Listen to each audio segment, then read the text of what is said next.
Olá, boa noite, turma. Tudo bem? Me escutam bem? Tranquilos? Tudo bem, tranquilo, tudo certo? Ok, beleza. Vamos lá, então. Hoje nós vamos trabalhar a ideia de estrutura de relevo, geografia física, para a galera aí que faz os vestibulares, principalmente das federais. Muitas questões acabam tendo relações diretas com essa condição. Lembrar que o Enem cobre escala geológica, temporal, né? As diferentes construções da escala geológica, isso é importante na prova. Outra característica importante da prova aí, quando a gente trabalha as questões para o Enem, né? Alguns elementos importantes são alguns episódios que ao longo do ano anterior aconteceram, né?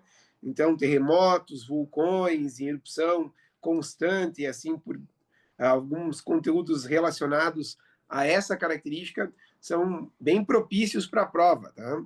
Então, essa é uma condição importante aí quando a gente analisa essa questão da prova nesse contexto. É um conteúdo legal que é bastante comum no ensino médio, vocês viram isso no primeiro ano do ensino médio, reviram no terceirão, né? Então, é uma característica importante aí dentro desse contexto. E a gente tem algumas naturezas importantes para elementar esse conteúdo. Uma delas é a estrutura da Terra. Quando a gente fala no nosso planeta, né? O nosso planeta, geologicamente, ele tem aproximadamente 5 bilhões de anos. Então, é uma condição interessantíssima se tu parar para pensar, porque a nossa vida terrestre humana aqui, ela é muito recente perante o tempo, a formação temporal do planeta, né? Uma característica muito jovem, né? Então, eu brinco que se a gente pensar a presença humana na Terra, ela é um piscar de olhos na concepção tempo-espaço geológico, certo? E aí você vai ter várias questões que são relacionadas à formação do planeta, né? Então, quando a gente pensa em estruturação do planeta, desde o Big Bang até os dias de hoje, né? As prováveis origens do sistema terrestre, a formação da crosta, o avanço da atmosfera, a possibilidade de vida no planeta, tudo isso vai ter uma relação importante e uma condição de escala temporal extremamente importantíssima aí quando a gente analisar. Tem um material pronto que eu disponibilizei no grupo aí, provavelmente já até deve ter chegado lá para vocês, sobre estrutura de relevo, tá? Vamos lá, deixa eu só ver aqui que está dando um retorno para mim, ok, beleza? Pessoal, me dá um minuto que eu vou cabear, que eu acho que é melhor aí essa condição do cabeamento do que só no sinal. Só um minuto, perdão aí.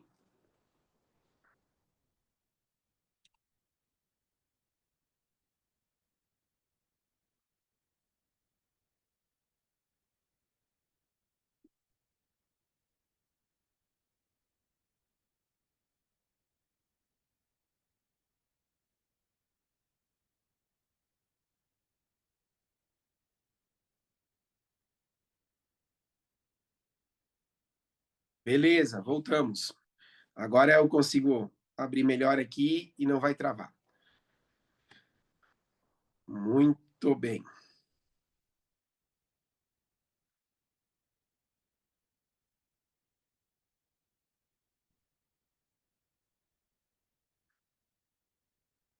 Então a gente começa com essa clássica, né, tabela do tempo geológico. A escala geológica de tempo, uma das principais características aí, né, entender os eons, as eras, os tempos geológicos, os períodos, né, o que de fato aconteceu ao longo de bilhões de anos na estrutura da Terra nesse contexto. E aí a gente parte do princípio do pré-cambriano, né, onde você tem uma formação primitiva das estruturas, um processo de formação da crosta terrestre, né, dividido principalmente aí no arqueozoico e proterozoico, e aí colocado como arcaico e proterozoico, onde começa a se ter a primeira ideia da estrutura do planeta, tá? O processo de resfriamento da crosta terrestre, aí que surgem algumas estruturas geológicas, alguns dos dobramentos mais antigos do planeta na transição desse processo aí do pré-cambriano para o paleozoico, né? E algumas condições de vida também na área de biologia, né?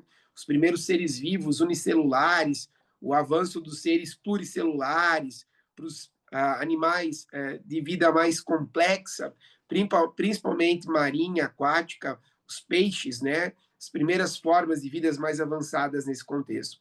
O Paleozoico é marcado por questões importantíssimas, né? Que estruturam o nosso planeta. No Paleozoico também é sempre bom lembrar que algumas das condições importantes de recursos naturais, como o petróleo, mas principalmente, inicialmente, o carvão, né? O petróleo é uma transição do Paleozoico para o Mesozoico. O período carbonífero aí vai trazer algumas das condições mais importantes, como o próprio surgimento do carvão, da turfa, das condições de melhor qualidade do carvão, e isso é cobrado, né? Não é de muito tempo, em 2019, a UFSC fez uma questão aberta falando sobre o petróleo e o carvão, né, em Santa Catarina, e ela comentava a relação temporal, em qual era geológica cada uma das condições tinha se formado, e queria explicações por que o nosso carvão ainda não tinha entrado num processo de maturação total e não tinha uma qualidade elevada, né? O tipo de carvão extraído em Santa Catarina é uma hulha de menor qualidade, como no Rio Grande do Sul, e isso explicado pela condição de tempo, né, geológico que se encontra. Então, no Paleozoico, nós temos uma condição importante também, né, além da vida em aspecto maior, além do avanço que vai condicionar, nós temos a formação estrutural de massas interessantíssimas que passariam a ser chamadas de massas continentais e que mais tarde, bem mais tarde, numa condição geológica, a gente teria uma formação, né, que é a condição de estrutura geológica a mais próxima que a gente tem do planeta, né? Isso já no Cenozoico, nesse caso. No Mesozoico, nós temos a principal condição, né? A maioria dos alunos relaciona o Cenozoico com a era dos dinossauros, tá? Se faz uma correlação muito forte com isso. A gente teve um processo de explosão de vida no planeta, uma estabilização atmosférica incrível, né? A gente já tem no Paleozoico para o Mesozoico uma estrutura atmosférica muito parecida com o que a gente tem hoje. Então, isso permitiu supervida, né? Essa supervida não é só os grandes répteis, os dinossauros e assim por diante. Nós tivemos, desse período geológico, uma supervida vegetal. Um dos maiores exemplares disso está aqui na América do Sul, que é o pinheiro bravo, que habita a costa do Pacífico do Chile e uma parte bem estreita da Argentina, onde você tem exemplares de árvores enormes. Na América do Norte, você tem outras árvores que são desse período de supervida do planeta. As sequoias são gigantescas árvores também nesse contexto, né? Então você vai ter aí algumas características importantes. Mas o que marca mesmo é o Triássico, o Jurássico e o Cretáceo. Tá? Do início ao fim desse período, nós tivemos uma ruptura gigantesca dentro dessa estrutura da geologia, a extinção dessas espécies, né? Foi a mais complexa de toda a história, foi um dos grandes cataclismos que o mundo teve, né? Ao todo, esse planeta já sofreu 4 cataclismas praticamente devastadores, né? Dentro da estrutura geológica, que mudam características climáticas, habitacionais, de vida, né? Na Terra, nesse contexto. E, sem dúvida, esse foi um dos fatos que mais marcou esse período geológico. E aí a gente chega na era que, para muitos geólogos, está no findar, né? O Cenozoico. Quando a gente olha o nosso material lá e observa o quaternário do Cenozoico, o que a gente chama de Holoceno, é o último estágio que a gente tem hoje. O Cenozoico é marcado por incríveis transformações do planeta. O surgimento de várias montanhas chamadas dobramentos modernos, né? A estrutura de modernidade do ponto de vista geológico, que na concepção humana não é tão moderno, porque passa de 50, 60 mil anos milhões de anos atrás, né? E isso, numa concepção da vida humana, é extremamente muito tempo, mas para o planeta é muito recente. Então, essa condição da deriva continental, há 250 milhões de anos, né, a teoria que a gente vai estudar mais para frente aí, de um grande pensador chamado Alfred Wegener, que olhou o planeta com o olhar de uma criança e imaginou que as massas continentais poderiam ser um grande quebra-cabeça. Para a época, ninguém imaginava, e ninguém, de certa forma, confiou muito na teoria dele. Mais tarde, sua teoria foi provada e a gente sabe hoje que a gente teve, sim, e tem ainda um grande movimento geológico interno extremamente importante que move as placas, chamado tectonismo. Por sinal, o tectonismo deixa suas marcas e hoje foi um dia que de se lembrar geologicamente, porque ocorreu um grande terremoto no Afeganistão, né? E as últimas notícias já retratam mais de 800 mortos. Esse segundo semestre, ele começa com um dos maiores tremores da história recente do planeta, um tremor que chegou a uma escala altíssima e que felizmente não vitimou ninguém, né? Numa área praticamente inabitada da extremidade oriental da Rússia, né? Chegou-se a criar um alerta de tsunamis para várias regiões do planeta, Japão, costa oeste dos Estados Unidos e assim por diante. Felizmente não se confirmou esse tsunami, mas em nível de abalo sísmico foi um dos maiores, é o sexto maior abalo sísmico da história do planeta, da história recente, desde que o homem tem a capacidade de medir essas forças, né? Então é um grande abalo. E agora, né, a região em que está o Afeganistão, o Paquistão, essa parte aí, geologicamente, ela é bastante o quê? Desestruturada, porque é uma região de choques tectônicos frequentes. Você tem a Península Indo-Gangetica aí, né, que vai soerguendo ao longo do tempo e que faz com que, por exemplo, o Himalaia tenha a altura que tenha. O Himalaia é uma montanha viva que cresce ainda alguns centímetros, né, ao longo dos últimos anos, por causa dessa força endógena. E aí você vai ter aí a região de bastante o quê? De bastante sismos, né? Afeganistão, Turmequistão, Paquistão, toda essa região aí tem frequentemente alguns tipos de sismos comuns, né? No ano de 2023, nós tivemos um grande terremoto muito próximo dessa região, que pegou a região da Turquia, né? E também foi um dos terremotos que causou um número muito grande de vítimas na região da Turquia, quase 50 mil mortos. Dos terremotos recentes, ele foi o que mais vitimou nos últimos tempos, né? Então, a gente tem sequências de fatos que a gente vai estar discutindo aí ao longo das questões. Pessoal, quem está com material, no material vocês têm como acompanhar aí essa tabela, tá? Essa condição de escala geológica de tempo, no material ela está organizada ao inverso da minha organização, né? De cima para baixo, do Cenozoico para o pré-cambriano, mas ela é válida e ela é totalmente organizada de forma correta. A concepção temporal também muito interessante, e ela praticamente vai dar aprofundamentos, que é importante aí que a gente faça análises. Como o nosso tempo é curto, eu vou dar o básico, tá? Alguém ficou com alguma dúvida aí dessa tabela, que é a primeira parte aí de estrutura de formação do planeta? Tá tranquilo? Eu não tenho a ordem das páginas de vocês, tá? Mas esse material aí, quem está com o material do integral, né, é o primeiro capítulo do livro 2, certo? Então, vocês têm aí essa possibilidade de estar tá vendo essa condição, certo? Tranquilo, então. Vamos dar sequência, tá? Aqui a gente tem algumas condições do que mais aconteceu.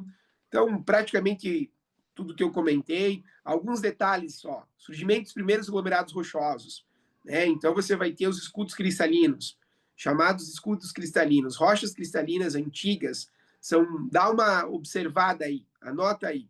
Cristalinos antigos são grandes reservas de minérios metálicos, tá? Vou escrever aí no chat. Cristalinos antigos são grandes reservas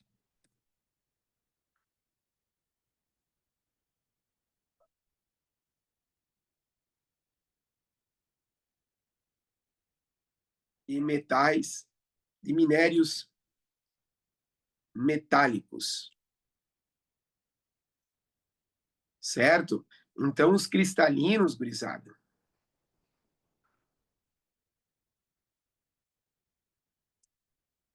eles são importantíssimos por essa condição. Então, aí, depois, quando a gente entender um pouco mais a concepção temporal geológica, tu vai ver que todos os arcabouços geológicos do Brasil são formações mais antigas. O Brasil é muito antigo geologicamente, mas isso fica para a próxima aula. Tá?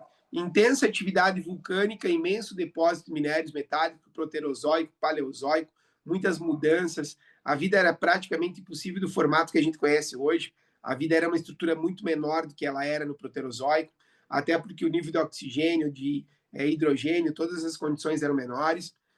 No Paleozoico, você vai ter uma grande atividade de transformação estrutural da Terra.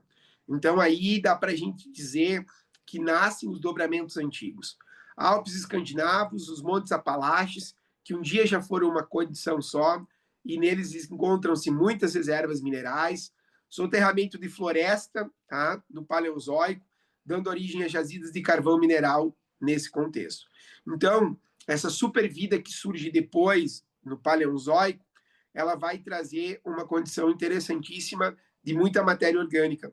E essa matéria orgânica vai ser base para a origem dos combustíveis fósseis. E aí vem uma coisa interessante: o combustível fóssil, as jazidas de carvão, de petróleo, são oriundas de rochas sedimentares. Tá? Essa é uma observação importante. Tá? Nas rochas sedimentares, você tem combustíveis fósseis. Né? Nas rochas ígneas e cristalinas, muito antigas, você tem minérios metálicos. Então, essa é uma condição importantíssima para a gente fazer uma análise. Tá? No Mesozoico, aí você tem um intenso processo vulcânico, porque os répteis a gente já falou, há um desencadeamento vulcânico gigantesco, tá? Esse intenso processo de sedimentação dos fundos marinhos que originou o petróleo. Então, galera, ó, no Mesozoico, dá para a gente fazer uma anotação aqui, ó, que no Mesozoico, tá? No Mesozoico, nós temos uma coisa importantíssima: o nascimento do pré-sal. Tá? O pré-sal no Brasil, ele é originário desse momento da história, tá? Do Mesozoico. É um momento interessantíssimo porque você vai ter uma formação intensa aí de o que? Sedimentação do fundo marinho. Você tem uma condição interessante de onde estaria essa ideia. E aí tem uma curiosidade legal, né? Eu sempre faço essa analogia com os alunos em sala. Se você pegar a América do Sul, a posição do Brasil, e a posição da África, e latitudinalmente você medir onde está Angola, né? E a parte do Atlântico que banha o Brasil, nós temos as reservas de carvão, desculpa, de minério, de petróleo na mesma latitude do que na região de Angola. E aí uma outra observação: a África do Sul tem muito carvão mineral na mesma posição latitudinal praticamente que a gente tem em Rio Grande do Sul e Santa Catarina. Só que o carvão mineral sul-africano é de uma qualidade melhor. Então aí você tem uma condição importante aí que aconteceu no Mesozoico. Cenozoico, tá? Dividido em dois momentos. Terciário, que é um momento interessantíssimo, né? Intensa atividade orogenética, surgem as orogêneses, tá? Dobramentos modernos, então, os Andes, os Alpes, o Himalaia, né? Esse contexto todo. O Quaternário, grandes glaciações, tá? E aí a gente tem uma grande glaciação interessantíssima nesse momento da história. Há mais ou menos 11 milhões de anos atrás, né? 11 mil anos de condição maior, nós tivemos a ideia de que parte do planeta ficou num período muito mais esfriado do que hoje. Tá? E aí o tectonia das placas, a deriva continental, que é uma condição importantíssima, que vai originar aí a origem dos planetas, a origem do planeta, não, a origem das massas continentais do modelo que a gente contém hoje, né? Os corpos de grande massa distribuído dentro dessa estrutura do planeta, e aí a gente tem todo um processo extremamente hoje geofísico explicativo de como isso foi ao longo do tempo se originando. Então, é um negócio que é interessantíssimo porque passa a ser cobrado de forma muito constante em alguns vestibulares. A teoria do Alfred Wegener, a condição da deriva continental, a origem das massas continentais, né? Você imagina que a Pangeia era uma coisa só, e aí a separação dos continentes, ela vai trazer uma condição importantíssima, né? Então, tu imagina que a Antártida, a Índia e a condição da Austrália era uma coisa só. A fragmentação deles vai originar espaços diferentes. A Índia, ela deriva no sentido norte e atinge o que a gente chama de Euroásia e soergue o Himalaia, né? Então, são características interessantes que o tectonismo das placas, a deriva continental vai fazer há 250 milhões de anos atrás, no período do Quaternário, do Cenozoico, o mais recente aí, em proximidade à Terra que a gente tem, certo? Vamos seguir aí, então. Isso aqui é todo um processo evolutivo, entra muito na biologia, tá? Dos seres unicelulares até chegar a esse Homo erectus, a esse homem que pensa, aos animais, a condição da cadeia mamífera e assim por diante. Então, até os dinossauros, os mamíferos eram seres praticamente desprezíveis nesse planeta, porque os dinossauros eram muito grandes. Pós-colapso do planeta, um animal de maior porte que sobreviveu depois da extinção dos dinossauros chegou a 40 quilos e ele era um mamífero. E a partir daí, a evolução das espécies mamíferas ela vai ser constante a chegar ao ponto que a gente está estruturalmente. Bom, isso aqui é muito tranquilo, estrutura de formação, tá? A ideia de formação da Terra. Então, nós temos atmosfera, litosfera, manto superior, manto inferior, núcleo externo, núcleo interno. Essas camadas são importantes você gravar, ela vai vir aqui de novo, tá? Só um minuto que acho que está aqui, ó. Essa condição de formação. Aqui a gente tem dois modelos, um baseado na rigidez dos materiais e outro baseado na composição dos materiais. Então, a crosta, o manto superior, o manto inferior, o núcleo interno, o núcleo externo. A litosfera, a tenosfera, a mesosfera, a endosfera. Já vamos discutir um por um desses itens para ter uma analogia. Bom, passei 2 slides ali, não tem nada de muito novo. O que é interessante vocês pensarem. Pouco se sabe, por mais que se estude há muito tempo geofísica, a estruturação do planeta ela é ainda muito curiosa do ponto de vista que, cientificamente, se tem um conhecimento ainda muito primitivo, muito básico da estrutura da Terra, porque se conhece apenas os primeiros quilômetros abaixo da superfície terrestre. Tá? Então, quando a gente pensa na estrutura da Terra como crosta, que eu brinco com os alunos, é a casca do ovo, a menor parte, é a parte sólida do planeta, mas a menor parte em proporção, ela chega a 60, 65 quilômetros de profundidade. Tá? O homem conhece, por perfurações, o máximo que se chegou hoje é em torno de 11 mil metros de perfuração. Tá? Os chineses anunciaram uma perfuração maior, mas ainda não há uma evidência científica de que ela chegou a essa profundidade que se anuncia. Né? Ainda nos anos 2000, os americanos conseguiram chegar a praticamente 11 mil metros de profundidade com um sistema de perfuração no Arizona. Né? O objetivo era trazer testemunhos e assim por diante. O que se sabe abaixo disso, da crosta, é a partir de ondas S e SP. Tá? É a partir de estudos de material, da condição de vibração do planeta e assim por diante. Mas há uma estruturação que tem a imagem aqui deste formato, né, que é um formato mais aceitável e estrutural. A própria crosta é dividida em 2 pontos, o cial e o cima. Né? Quando a gente pensa os 2 pontos, é interessante saber a distinção deles também. Né? Muito interessante para quem vai prestar alguns vestibulares. Então tá aí, ó, 60 quilômetros, né? O Cial é onde a gente tem a maior quantidade, concentra 90% de todos os minérios que se formam no subsolo, né? E aí você tem uma condição de silício, alumínio, oxigênio, ferro. Professor, desse assunto que tu comentas aí, se fala muito hoje em terras raras. Exatamente. Tá? São os minérios nobres que se tem, alguns dos mais valiosos minérios, alguns dos minérios mais usuais para a gente ter condição aí de transmissão de dados, produção de baterias, outras questões, telas de touch e assim por diante, são oriundos dos minérios chamados terras raras. Todos eles estão no Cial, tá? Na primeira camada da estrutura da Terra. E aí, hoje, eles têm algumas áreas e algumas regiões com mais dificuldade de extração deles, por N motivos, mas também por eles estarem juntos de outros minérios. Tá?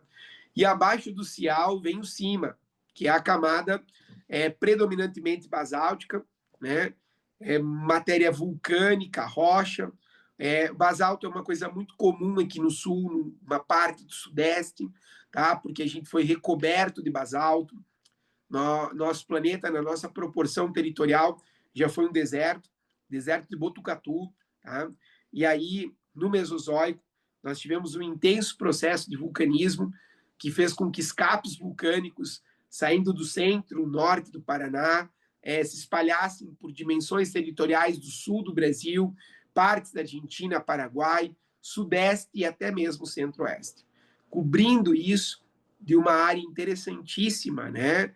Que a gente chama aí hoje, dentro dessas proporções, de uma área que é a região recoberta por basalto. Uma curiosidade que a gente fala do cima é que o fundo dos oceanos ele é formado apenas de cima. Tem cerca de 5 quilômetros, né? E apresenta aí as ilhas vulcânicas. Esse é um fato interessantíssimo. Então, professor, eu estou lá fazendo uma prova e fala da dorsal mesoatlântica, como caiu no Enem, tá? A dorsal mesoatlântica nada mais é do que uma estrutura, né, de ruptura em que soerguem matérias vulcânicas, em que alguns momentos essas matérias vulcânicas chegam ao nível da água, formando ilhas. Então, vou dar um exemplo claro de uma ilha aí interessantíssima que a gente tem no Brasil, que é de origem vulcânica, chamada o quê? A mais famosa ilha da costa brasileira, a mais distante do litoral brasileiro também, uma das mais distantes, existem ilhas mais distantes, que é Fernando de Noronha. Né? Fernando de Noronha é uma ilha de origem vulcânica. Ao longo do Atlântico, você vai ter várias ilhas de formação vulcânica. Você tem um dos vulcões mais ativos do mundo hoje, que ele fica no Havaí. Ele estava em erupção semana passada. Tá? A ideia desse vulcanismo todo aí é uma condição importante do quê?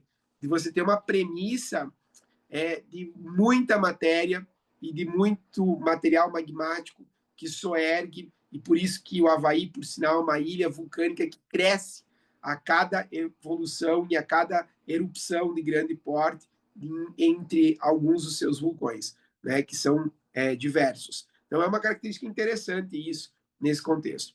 O manto, desculpa aí, o manto é o material que constitui 83% do volume da Terra, 65% da massa do nosso planeta. Né? Está abaixo da crosta, abaixo de 60 quilômetros, chega a 3.000 quilômetros de profundidade, chega a entre 2.000 e 3.500 graus Celsius. Aí você tem uma coisa interessante que acontece no manto.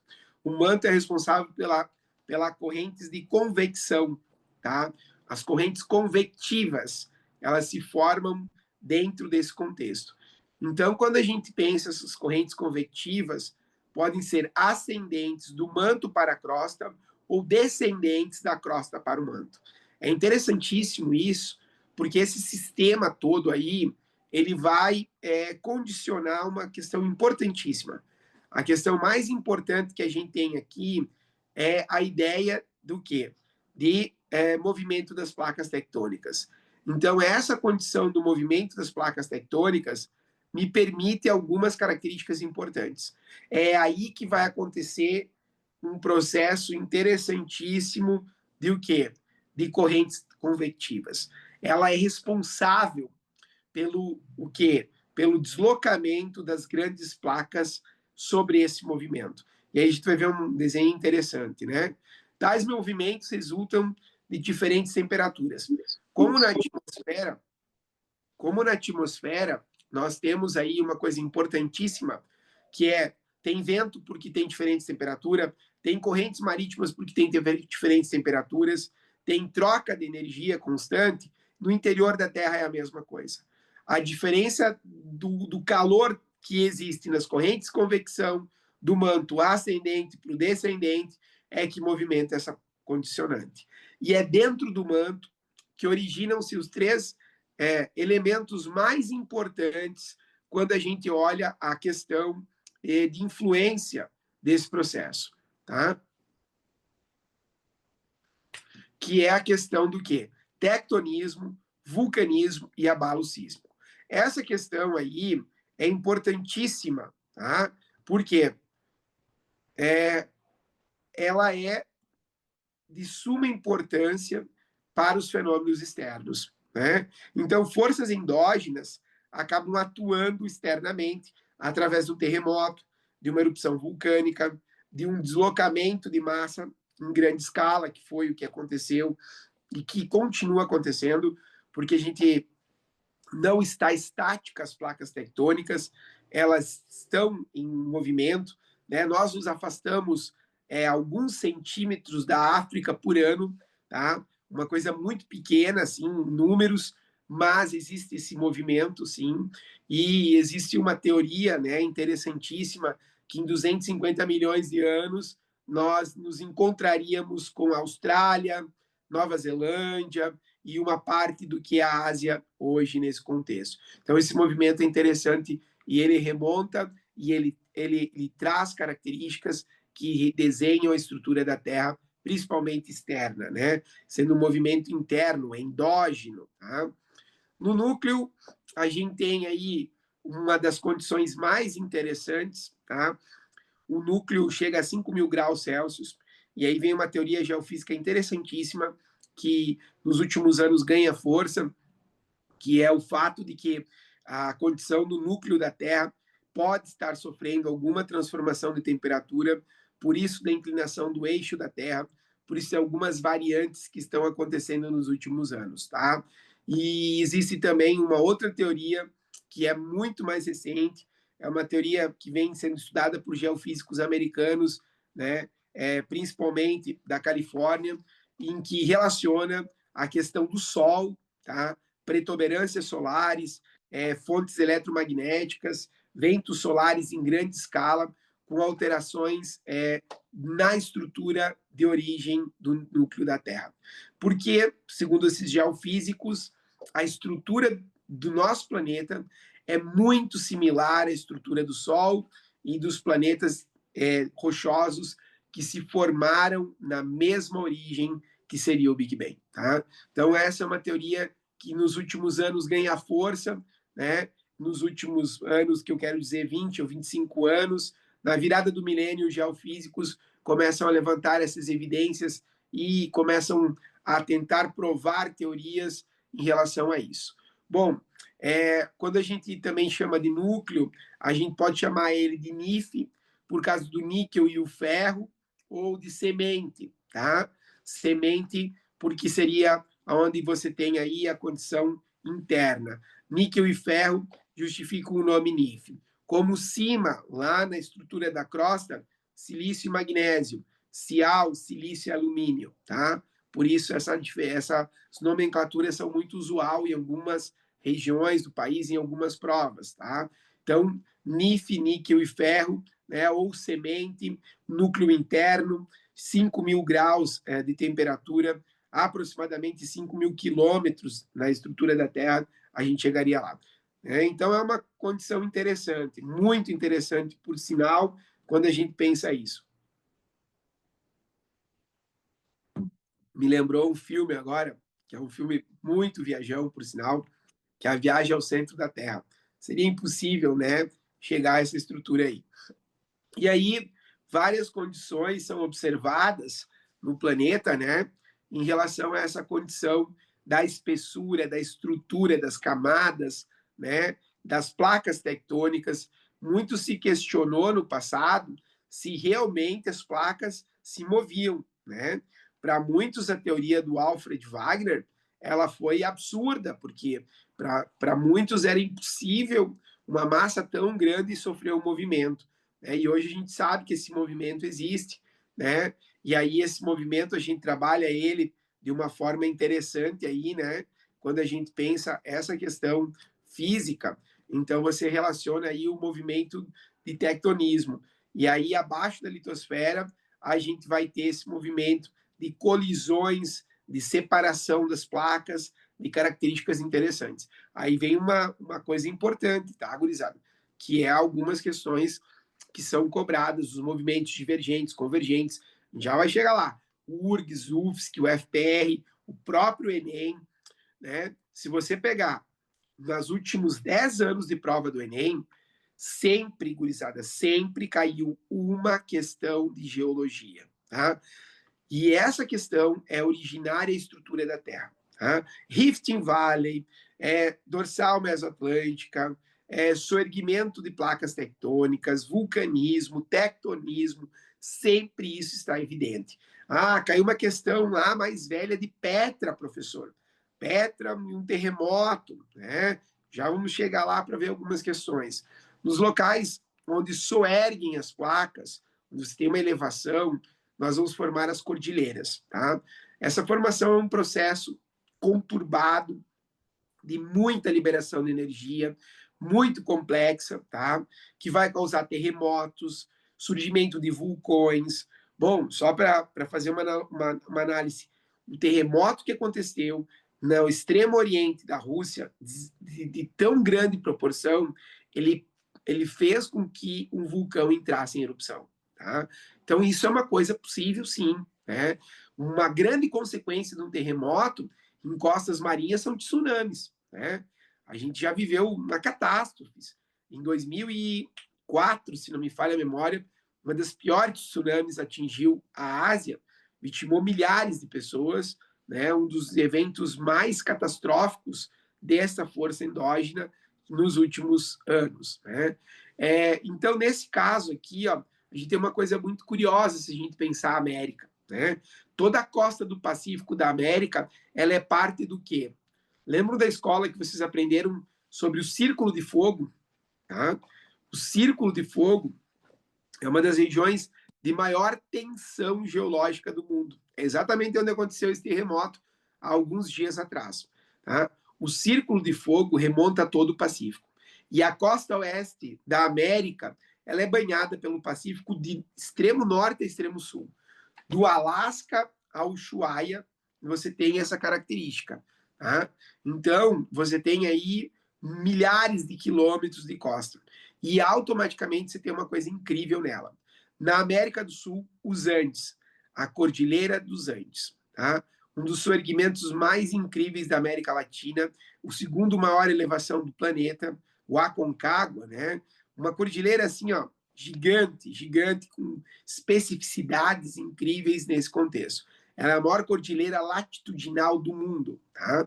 E no norte, né, as rochosas do norte, que nascem na América Central, mais especialmente já na saída da América Central, entrando na América do Norte, se deflagram na América do Norte, em especial no México, com Sierra de Madre Oriental e Madre Ocidental, e aí entram nos Estados Unidos, chegando até o território do Alasca, cortando o Canadá nesse contexto. As rochosas do norte também são impressionantes e também têm condições legais pra caramba dentro dessa ideia. Então, na outra proporção, a maior montanha do mundo, o maior sorgimento do planeta, o mais jovem sorgimento está o Himalaia. Tá? O Himalaia, que por sinal começa no limite ali do Paquistão com a Índia, e ele corta aí de forma leste para oeste parte dessa região da Ásia, cortando a China, né, o Tibete e outras regiões. O Himalaia que cresce 5 centímetros por ano, porque a pressão exibida pela força endogangética é tão grande que uma massa continental continua o quê? Soerguendo, né? Elevando-se nessa estrutura. Então, você tem uma força de tantos F newtons numa placa, uma menor, que é a placa endogangética, e essa energia liberada vai soerguer aí, formando a Cordilheira do Himalaia. Você tem outros elementos importantes no mundo, né? Muito jovens também. Você pega toda a parte, por exemplo, dos Alpes suíços, os Carpatos, alguma coisa na Espanha, né? Os Pirineus, que são elevações interessantes também de uma ruptura geológica. Então, você pega principalmente o sul da Europa, com vulcões, com terremotos, com soerguimentos, porque você está no limite de uma placa que é a euroasiática com a placa africana, né? Nos locais onde você tem o número 2, você vai ter rachaduras, tá? Aí você vai ter um afundamento. O magma que por aí flui vai se amontoando, fazendo crescer uma nova montanha, que é um exemplo do que caiu agora, não lembro qual é o ano do Enem, mas não é tão distante, é recente, dorsal mesoatlântica, tá? Dorsal mesoatlântica é o número 2, né? Uma característica dentro desse contexto que é o quê?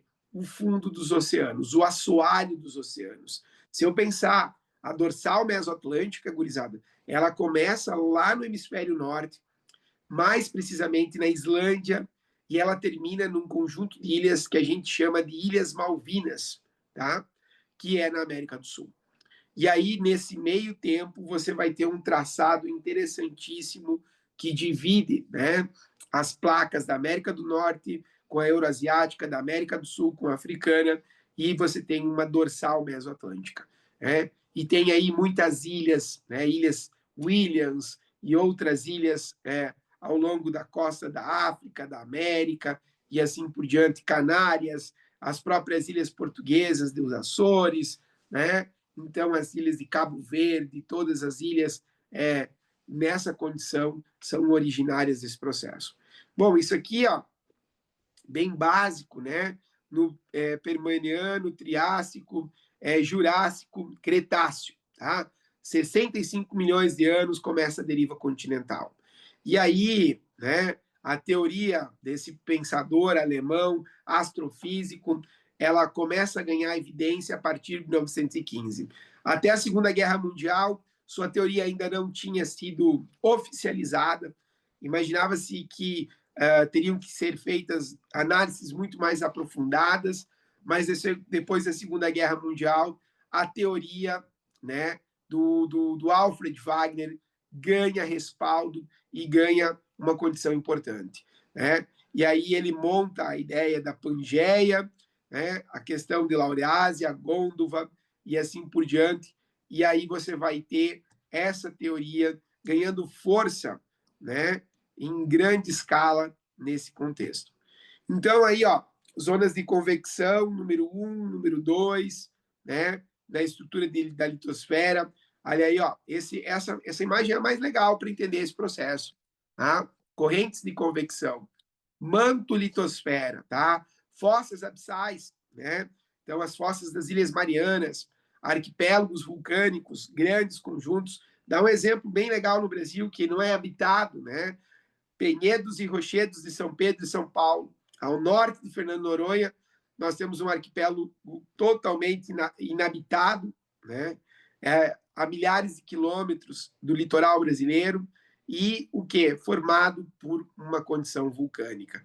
O oceano, as cristas médias oceânicas e as fossas nesse desenho colocado. Aqui está uma questão de URGS, por exemplo. O FPR, tá? Em alguns casos, a UFSC, falando sobre os movimentos, gurizada. Se eles são divergentes, destrutivos, limites conservativos e assim por diante. Convergentes, né? Então, a gente vai ter que ver o quê? Ó? Limites e estruturas, tá? Construtivas, são divergentes. Você tem forças indo para lados opostos, uma para um lado, outra para o outro, e você vai ter o quê? No meio disso, um escape. O sentido relativo desse processo faz com que as placas tenham movimentos opostos e ocorre a formação de uma nova litosfera. Então, aí você tem, por exemplo, a dorsal. Tá? Limites destrutivos. Placas com movimentos convergentes, horizontais ou verticais, tá? No sentido de que elas vão sofrer um choque. E esse choque, essa ruptura, esse impacto, vai descrever tudo aquilo que eu comentei antes.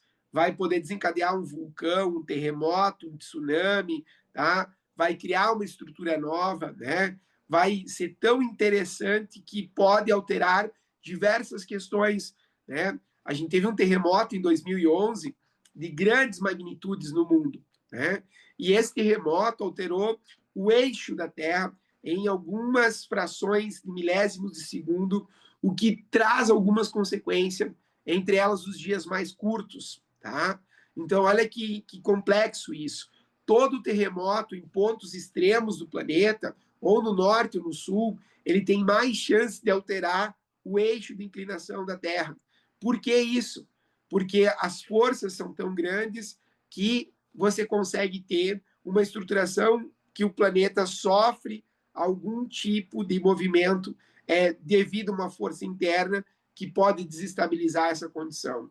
Então, nós tivemos em 2010, 2011, grandes terremotos no mundo, 3 por sinais, 3 grandes tremores, um no Chile, gigantesco, na ilha de Pucón, ao sul do Chile, um grande terremoto no Haiti, em 2010, que é um marco, né, na América Central, tem essa condição de rupturas, e nós tivemos o terremoto de Fukushima, tá? Que gerou uma onda, que gerou uma tsunami, né? Que foi catastrófico no Japão também. 27 mil vidas perdidas numa dos elementos mais complexos da história recente do Japão. O Japão, por sinal, que é um país que tem grandes avanços na estrutura geológica, na área de geologia. Tive o prazer de conhecer uns japoneses no Chile, que o Chile também, na América do Sul, é um país que tem um trabalho muito relevante, até porque na história geológica do planeta, o maior terremoto da história aconteceu no Chile, né? E ele foi devastador, de certa forma, mas a consequência dele foi mais complexa, que foi uma onda gigantesca que aconteceu e que varreu parte da costa extremo sul do Chile, e essa onda foi tão grande que ela chegou a ilhas muito distantes, né, nesse contexto. De lá para cá, o Chile aperfeiçoou muito essa questão geológica, né, e muitos avanços ao monitoramento incrível dos seus vulcões, Vilarica, os mais atuantes vulcões do Chile são monitorados de forma muito precisa. O Serviço Geológico Americano tem também trabalhado junto com parceria com o governo chileno em alguns estudos avançadíssimos de geologia, muito interessante. Chile, Estados Unidos e Japão, principalmente, têm estudos muito relevantes sobre geologia na contemporaneidade. E os limites conservativos, tá? Esses entraram em cena nos últimos anos, né? A gente tem aí sentido de movimentos laterais, toques mínimos, que vão trazer algumas condições como derivamentos, acentuamentos, algumas falhas, né? Todo mundo já estudou na escola a falha de San Andreas, o Rift Valley, que é hoje, né, o chifre da África se separando, o que no futuro aí, né, imagina-se de 50 mil anos, a gente tenha uma massa, praticamente um novo continente se formando, porque o Rift Valley acelera esse processo, é o que a gente está vivendo hoje, né? O mais contemporâneo dos processos nesse contexto é o que está acontecendo no Chile, na costa da África. Então, esse número é divergente, tá? O nosso material fala em 12 placas. Diversos materiais falam em 15 placas. O importante é entender o seguinte, gurizada. Se são 12 ou são 15, né? Geologicamente, os estudos mais modernos apontam para 15 placas. Né? Por quê? Porque eles contam placas menores. E as placas menores, uma placa de Fuca, por exemplo, na Califórnia, ela é responsável pela falha de San Andreas. Nós temos uma placa na América do Sul que ela é pequena se comparada à estrutura da América do Sul e as outras placas que a cercam, mas ela é extremamente contribuinte para o maior número de terremotos que acontecem na costa oeste, principalmente do Peru, né? Peru, essa região da Bolívia afetada por ela, que é a placa de Nazca, uma placa menor, mas que tem algumas condições. Arequipa, no Peru, frequentemente acontecem tremores, né? Bolívia, você tem alguns tremores, norte do Chile, condição da Colômbia do Sul, né? No sul da Colômbia, mais precisamente Equador, são muito comuns essa questão. E nem se fala, né, no número de vulcões, que aí são inúmeros dentro dessa condicionante. E aí a gente chega à teoria, tá? A teoria do Alfred Wegener, a teoria da deriva continental, né, é colocada em evidência há mais ou menos a concepção dele de que 200 milhões de anos os continentes estavam juntos e aí começa uma separação, tá? A deriva continental. Então, se você pensar 200 milhões de anos para a história da humanidade, né, para a história da vida humana no formato que a gente conhece o planeta, é muito tempo nesse contexto. E aí as principais placas, tá, dentro dessa estruturação, as flechinhas, elas apontam o movimento delas. Agora eu quero que vocês observem uma questão, deixa eu ver se eu tenho um outro aqui. Não. Mas mais para frente vai vir um só do Japão para entender uma coisa interessante. Por que essa parte aqui, ó, gurizada? Essa é a parte que a gente vai ter maior evidência de sismos, tá? Muitos sismos aí, ó, nessa região que pega o que a gente chama de círculo, ó, círculo de fogo, tá? Essa é a região do planeta com maior evidência de sismos que existem, tá? Essa é a parte que frequentemente está nas mídias aí.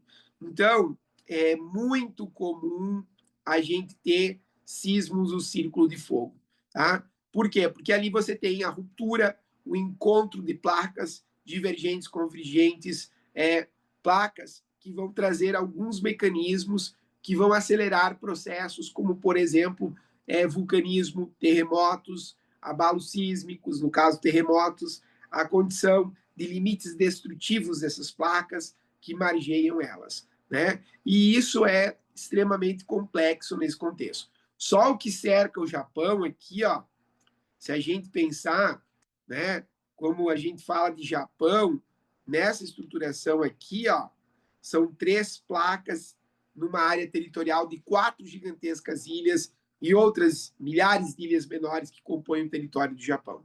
Então, é um processo extremamente interessante quando a gente analisa essa contextualização espacial. Aqui estão os 3 eventos, né? Os 3 principais eventos. Tectonismo é o primeiro de todos, porque ali começa a ideia de deslocamento, a questão que vai originar a condicionante desse processo, resultado da pressão que a gente tem no interior do nosso planeta, tá? Quando a pressão é vertical, os blocos continentais sofrem levantamentos, rebaixamentos, fraturas e falhas, chamados de movimentos resultados de pressão vertical, epirogenéticos. Cuidado com esses 2 termos. Quem vai fazer a CAF já trocou os termos, inverteu os termos. Quem faz federal tem que saber a diferença de epirogenético e orogenético, com certeza, sempre está presente em algumas provas. Então, epirogênese, tá? E orogênese. Epirogenéticos, orogenéticos. Quando a pressão é horizontal, são formados dobramentos e enrugamentos que dão origem às montanhas. Toda montanha é orogenética, tá? É orogênese. Dobramentos orogenéticos formam os Andes, o Himalaia, as montanhas rochosas do norte, tá? As grandes elevações. Epirogenéticos, fraturas ou falhas, né? Quer ver uma falha interessante, uma fratura geológica, uma diaclasse, né? Que é as Ilhas Marianas. A própria questão do Mar Morto é uma diaclasse, porque ali tem várias condições de separação das placas, né? Anatolia, uma das regiões da Grécia, Turquia, mais especialmente, que vai gerar essa condição de falhas. Então, isso é interessante também nesse contexto. Vulcanismo, tá? Todo mundo na escola fez uma experiência vulcânica já, básico, é uma coisa interessantíssima no sexto ano, você construir isso, né? Construir isso com uma prioridade aí, com uma capacidade interpretativa legal, vai fazer com que nunca se esqueça de como é a estrutura de um vulcão, seu chaminé, sua parte central, sua estruturação em si, né? Suas áreas de fumarolas e assim por diante. As áreas vulcânicas do planeta, elas têm características muito em comum, né? E olha que interessante isso. Ao longo da história, muito conhecimento foi trazido em áreas vulcânicas. Os povos primitivos africanos, os povos muito antigos da África, e principalmente alguns grupos tribais africanos, descobriam, por exemplo, que antes de uma erupção vulcânica, as abelhas africanas entravam em surto. E qual era a explicação? Hoje já se sabe cientificamente que antes de uma erupção vulcânica existem vazamentos vulcânicos, tá? Gases, né? E um dos principais gases que vaza de uma área vulcânica é alguns elementos de enxofre. E o enxofre libera um odor muito forte que deixa as abelhas em pânico. Então, nos primórdios, né, da humanidade, já se tinha um conhecimento de que algo poderia acontecer quando as abelhas do que hoje é em torno do Kilimanjaro, das regiões vulcânicas centro-oeste, centro-leste da África, entravam em surto, né? Então, o vulcão vai expelir diversos materiais, né? O vulcão no Haiti, desculpa, no Havaí, chegou agora, há alguns dias atrás, a matérias que chegavam a 300 metros de altura na sua força de expelir materiais. Então, um espetáculo da natureza mesmo. Estou tentando buscar na minha caixinha aqui o nome do vulcão, mas está difícil. Né? Li uma reportagem semana passada sobre ele. É um dos vulcões mais ativos do mundo. Né? Ele, o próprio vulcão o Monte Etna, né, na Europa, são vulcões muito ativos. Quando um vulcão entra em erupção, existem vários problemas. Um dos grandes problemas é a matéria suspensa na atmosfera que ele libera. Tá? Então, antes de mandar para a atmosfera o magma em si, ele vai mandar muitas partículas de poeira e cinza. E é isso que é um grande problema, principalmente para o transporte aéreo, tá? Que torna ele um problema. Qual é o problema desse contexto? Tranquilo. Esse problema que se dá tem a ver com a condição de que a suspensão dessa matéria leva a minérios, partículas que podem prejudicar o funcionamento de turbinas de aviões. Diminui a visualização, o campo visual. Então, normalmente, quando um grande vulcão entra em erupção, alguns espaços aéreos são fechados. Eu lembro de um fato em 2016, né, em que o Vilarica entrou em erupção e os voos aqui no sul do Brasil pararam, tá? Porque o Vilarica expandiu suas fuligens por praticamente toda a América do Sul, mas em especial o sul do Brasil, né? No que a gente trata de Brasil, e isso prejudicou muito o tráfego aéreo na Argentina, no Chile, Peru, né? Na proporção sul do país nesse contexto. E dias depois, a fumaça mudou de posição e chegou à Austrália. Né? Então, vejam que capacidade. Existe um estudo geológico que é extremamente interessante e é científico, é um negócio sério, que diz que se 5 grandes vulcões em diferentes regiões do planeta entrarem simultaneamente em erupção, nós teríamos uma microera do gelo. Por quê? Porque se 5 grandes vulcões entrarem em erupção simultaneamente, a gente teria praticamente toda a atmosfera coberta de cinza, tá? Então, vou dar um exemplo: os grandes vulcões do mundo, né?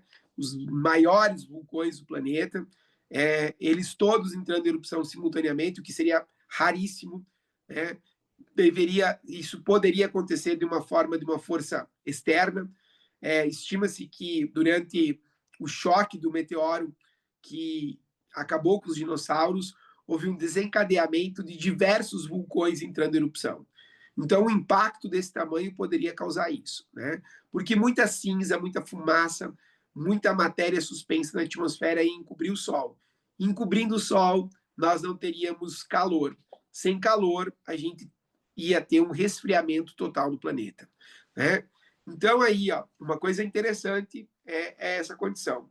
Quando a lava vulcânica corre o edifício principal, né, e ela começa a formar correntes, você tem um espetáculo interessantíssimo na natureza que criam novas paisagens.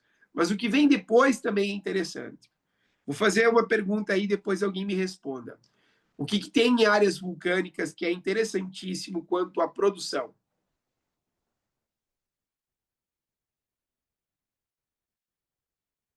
Sim, já foram vários casos, né? Na Islândia, na Finlândia, é, na Noruega, os vulcões entram em erupção e eles prejudicam o espaço aéreo, principalmente britânico, dinamarquês, no norte aí.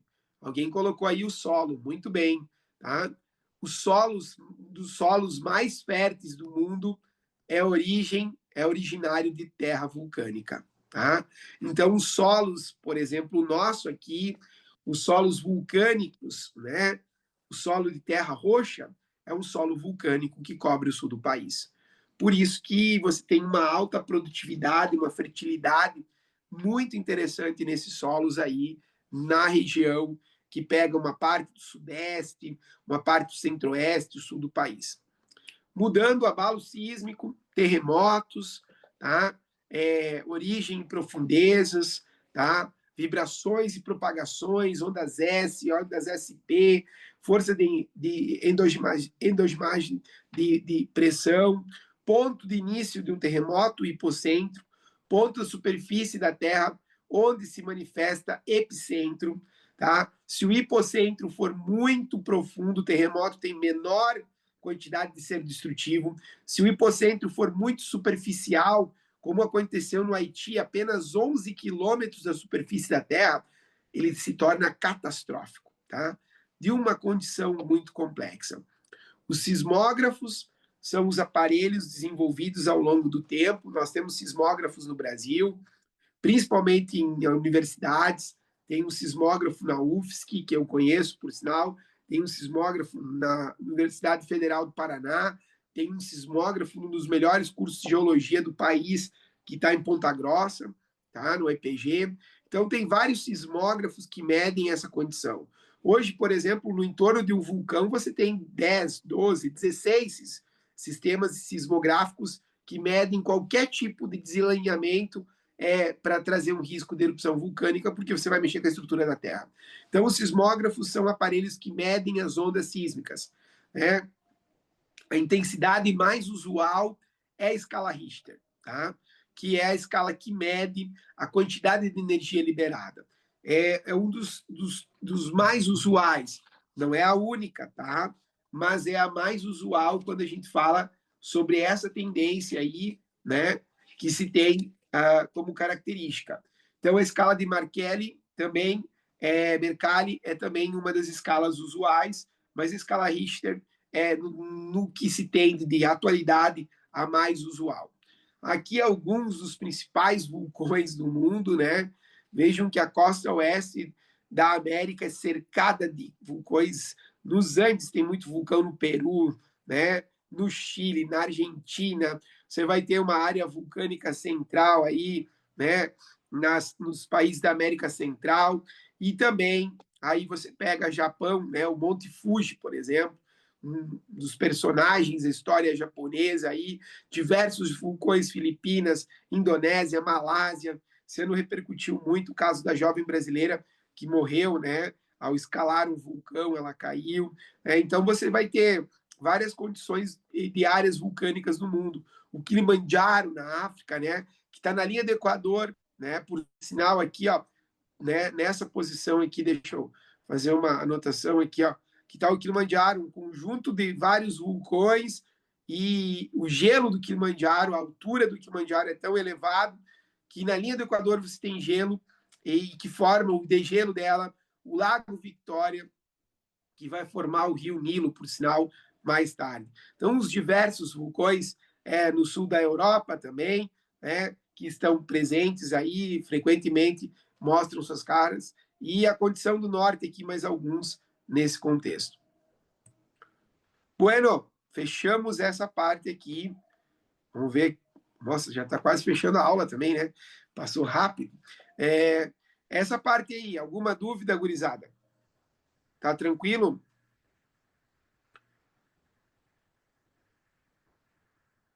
De boa? Beleza. Então, fechamos esse primeiro movimento, tá? E aí a gente vai entrar agora na outra parte, que é a estruturação de relevo, tá? Então, só um minuto aqui, que a gente vai abrir a outra parte, que é onde está essa condição de relevo do Brasil, tá? Opa.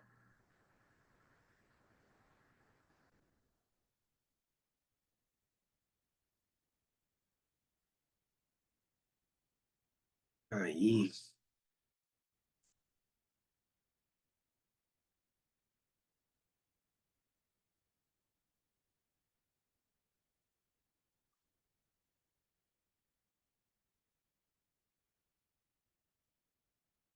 já estou transmitindo.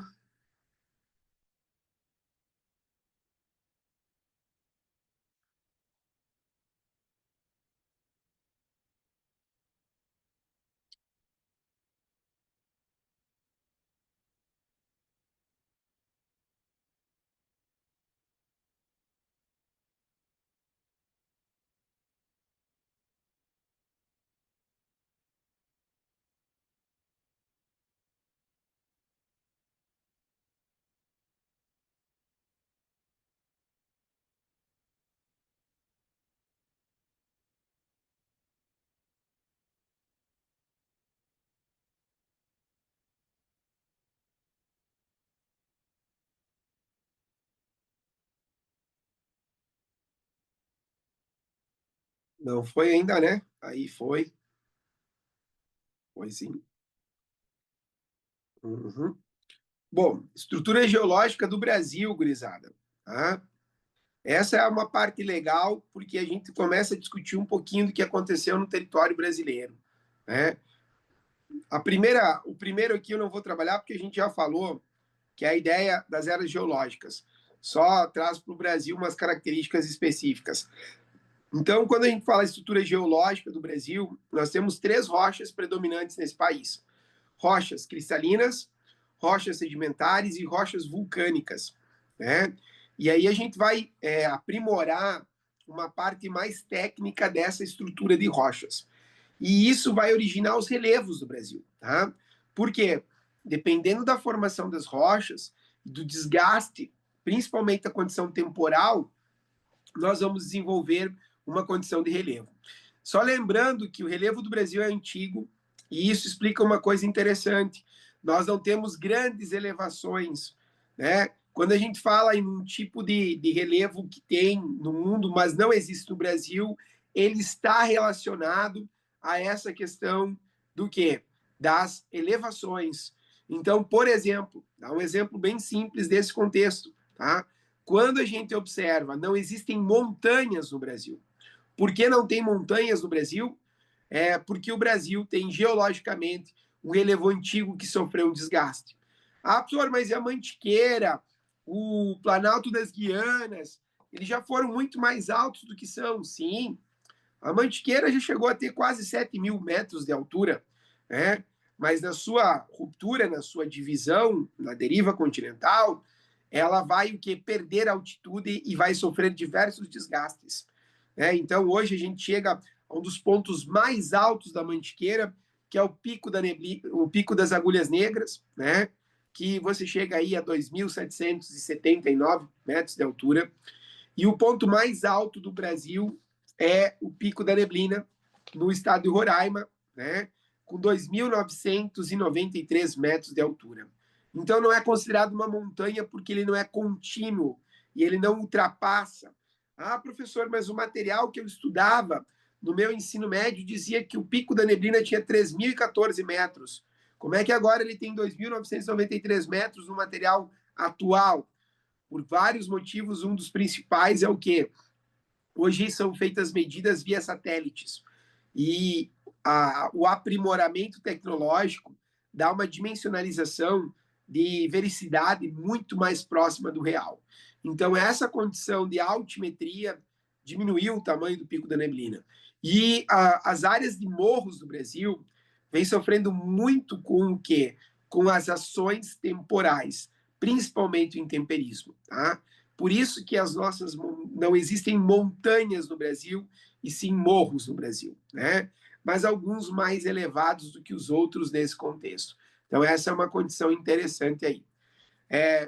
Fica aí uma cobrança para vocês aí, quando for 8h10, me avisem, tá? Que, de novo, eu esqueci de despertar aí. Então, a estrutura de relevo do Brasil é dividida em 3 conjuntos muito amplos. Escudos cristalinos, tá? Por isso que a gente fala de rochas ígneas e magmáticas, que são terrenos do pré-cambriano, são onde estão as maiores reservas e jazidas minerais do país, né? Então, os terrenos que são originários do Arqueozoico, como, por exemplo, a Serra do Mar, onde é extraído granito, principalmente no sudeste do país, né? Você vai ter uma grande quantidade desse contexto. Bacias sedimentares, tá? Formações mais recentes, né? Oriundas de processos o quê? De desgastes, né? De acúmulo de matérias. Então, você vai ter as jazidas carboníferas do sul. Áreas do Mesozoico, depósitos petrolíferos do litoral brasileiro, que eu comentei antes, terrenos dos Cenozoicos, que são as planícies brasileiras, planície litorânea, né? A questão das planícies de acúmulos de materiais sedimentares ao longo de milhares de anos, né? A planície do Rio Amazonas, por exemplo. Por isso, de hoje, né? Essa investigação de depósitos petrolíferos na foz do Rio Amazonas. É originário isso desse processo. E aí, os terrenos vulcânicos, os terrenos mais jovens dentro desse contexto, que são do Mesozoico, que são oriundos de processos intensos de derrame vulcânico da bacia do Rio Paraná. Né? Então, essas rochas basálticas vão formar o solo que a gente comentou aí, teve a participação de alguns, um solo muito fértil, né? Um solo de terra roxa, um solo de uma fertilidade interessantíssima, com potencial mineralógico, que é muito comum nesses espaços, né? Que a gente volta aqui, ó, nessas áreas do território brasileiro. Predominantemente o sul, o sudeste e alguma coisa no centro-oeste do país nesse contexto, né? Mas em menor escala daí. Então, aqui, ó, bacias sedimentares são 64% do território brasileiro. Escudos cristalinos, 36%, tá? Dos escudos cristalinos, nós temos 32% oriundos do Arqueozoico e apenas 4% do Proterozoico, então chegando aí a soma de 36% do que a gente chama de escudos cristalinos. Aonde estão nossas reservas mineralógicas, aonde estão as estruturas mais antigas do relevo brasileiro, aonde há um forte processo de intemperismo nesse contexto. Então, os mesmos números, algumas curiosidades aqui que são válidas, né? Olha como a gente tem um relevo muito rebaixado no Brasil. Entre 0 e 200 metros são 41% do território brasileiro, tá? Se a gente pegar 41%, somar com mais 56%, nós chegamos a 90 e quase 97% de todo o território brasileiro, 97%, entre no máximo 900 metros de altura. Então, os pontos elevados do Brasil são a menor parte. Apenas 0,5% das terras brasileiras estão acima de 1.200 metros de altitude. E elas não são contínuas. É isso que é evidente nesse território brasileiro, isso que explica as suas formações distintas. Talvez uma das grandes explicações pelas belezas naturais do Brasil esteja nesse fato. Tá? E 2,5% das terras brasileiras estão entre 900 e 1.200 metros de altitude. Bom, por exemplo, vou dar um exemplo bem clássico. Nós temos uma capital só no Brasil entre 1.200 metros de altitude. Tá? Alguém lembra o nome dela? Muitos farão um vestibular para ela e ela está a 1.200 metros de altitude. A capital mais fria do Brasil, né, por sinal. Então, aí você vai contemplar essa condição interessantíssima. Tá? Quem é que é do Paraná aí? O pessoal do Paraná tem a capital mais fria do país e a mais elevada também, que é Curitiba.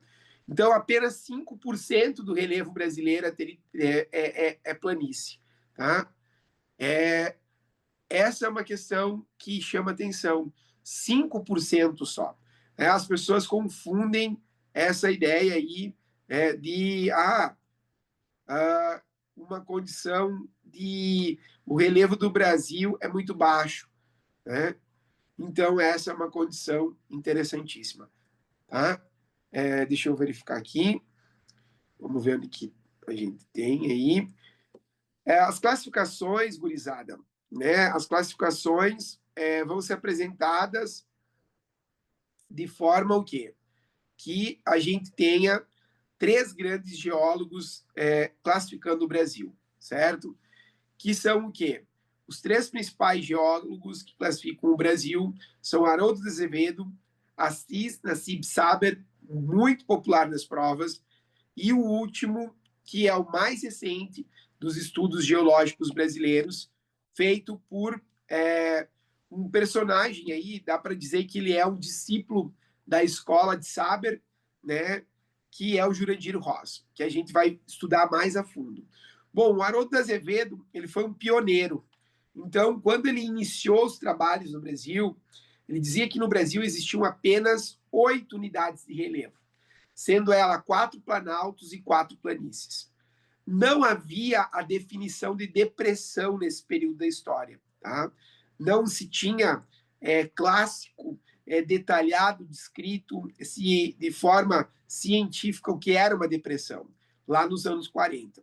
O trabalho seguinte vai ser de um sírio-libanês naturalizado brasileiro, que chegou muito jovem no Brasil, fez um dos trabalhos mais importantes da geografia física, Aziz Nassib Saber, o Absaber, também chamado, que era professor emérito da USP e trabalhou até os 96 anos de idade, faleceu em 2013, uma capacidade intelectual incrível e um dos maiores trabalhos de geofísica já feito no Brasil vem de origem desse autor. E ele fala que no Brasil são 10 unidades de relevo nos anos 50. Depois ele constrói, junto com outros geomorfologistas brasileiros, o que a gente tem de mapa atual da geomorfologia do Brasil. E na época também ele não definia a ideia de planaltos, apenas de planaltos e planícies, mas ele predominava os planaltos, sendo 7 planaltos e 3 planícies. Tá? Era a dimensionalização que se tinha para a época. E aí, nós vamos ter o quê? Né? Aí uma imagem do Monte Roraima, um dos pontos mais elevados do país, proporcionalmente próximo ao Pico da Neblina. Essa condição interessante que tem, né, das elevações, uma mesa, uma das maiores mesas do mundo está no Planalto das Guianas, o que explica ele ser muito antigo, muito velho, né, nesse contexto. E aí o trabalho do Jurandir Ross. O Jurandir Ross vai ter umas vantagens no seu trabalho, que são o quê? Primeiro, a aerofotogrametria, imagens de satélites depois. Então, ele já estava num período diferente, né? Ele conseguia, em loco, ir no local, entender esse processo, e aí ele dificultou a vida de vocês pré-universitários, porque ele cria 28 unidades de relevo, tá? 28 unidades de relevo. Semana que vem eu vou mostrar um esqueminha que aí você não perde questão sobre isso, tá? Porque são 11 planaltos, 11 depressões e 6 planícies. As questões ainda cobram, algumas com raridade, especificidades. Por exemplo, estou aqui, professor, e tem uma planície número 24. Eu não sei qual que é a planície número 24. Mas aí eu olho ali na legenda, tá? Na legenda da informação do professor, tá ali a 24 Araguaia Tocantins. Mas na prova, às vezes, não tem essa legenda. Vai, como é que eu vou descobrir isso, professor? Então a gente vai passar um macete aí, pelo menos para você identificar o que é um planalto, uma planície e uma depressão nesse contexto. Esse trabalho, ele vai ser um trabalho extremamente minucioso. Eu brinco com os alunos que esse é o raio-x geofísico do Brasil. Esse é o mapa, né? Vocês estão na área da medicina, vão entrar para a área da medicina e vocês vão trabalhar com muitas imagens. E na geografia, esse é o raio-x territorial geológico do Brasil. Por quê? Porque aí você consegue definir fraturas geológicas, elevações, coberturas de solo, o que você imaginar a partir do trabalho do Ross, tá? Então ele vai definir vai conceituar o que é uma depressão. Superfície mais plana com altitudes entre 100 e 500 metros, apresentando inclinações suaves, resultado de um processo erosivo sobre as rochas cristalinas e sedimentares. O que as depressões têm em comum? Praticamente todas elas são cercadas, estão no entorno de um rio. Tá? Por isso, vou dar um exemplo de uma aqui no sul do país. Depressão periférica da borda leste do rio Paraná. Em nomenclatura, ela é a maior, professor. Sim, e ela é a número 2. Tá? Ela é a número 2. Acabou a aula, gurizada. Mas que pena. Vamos ver se a prof tá aí. Vamos lá. Fechou o horário já. Tá aí. Boa noite, prof. Boa Tá noite, tudo bem? tudo bem. Que Boa, bom! boa aula para vocês, gurizada.